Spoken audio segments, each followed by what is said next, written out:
কাজের সুবিধার্থে এটার আপ করা যাচ্ছে। আর হচ্ছে এখানে আপনি দুইটা বাটন পাচ্ছেন, এখানে দুইটা মোস্ট ইম্পর্টেন্ট বাটন। এখানে মোস্ট ইম্পর্টেন্টলি বলতে হচ্ছে রিজন হচ্ছে হলো আরেকটা কথা, প্রথম কথা হচ্ছে টাইপ সি একটা চার্জিং পোর্ট আছে, যেহেতু এর কিবোর্ডটাও রিচার্জেবল, দ্যাটস মিন আপনাকে ব্যাটারি পারচেস করার দরকার হবে না। দ্বিতীয় হচ্ছে অন অফ বাটন, কিবোর্ডটা অন অফ করতে পারতেছেন। আরেকটা বাটন আছে যেখানে আপনি ক্লিয়ারলি দেখতে পাচ্ছেন, এর থ্রুতে আপনি অ্যান্ড্রয়েডে আপনি ব্যবহার করতে পারবেন, উইন্ডোজে ব্যবহার করতে পারবেন এবং ম্যাকে ব্যবহার করতে পারবেন। এবং এই তিনটাকে ডিফাইন করার জন্য ওলা একটা সুইচ সিস্টেম করছে, যেখানে তিনটা সুইচ থেকে আপনি এটাকে 3 ভার্সনে ইউজ করতে পারবেন। আর এটার কিবোর্ডটার যদি থিকনেসটা একটু খেয়াল করেন, এটা থিক না, এটা খুবই হেলদি একটা কিবোর্ড।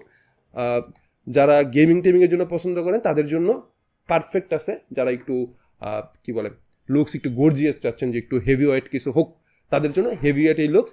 এবং যখন আপনি এটা ফিলটা করতেছেন, আপনি যতই প্রেস করেন না কেন, এটা আপনার একটা মেকানিক্যাল ভাইব দিচ্ছে কিবোর্ডটায়, বাট সাউন্ড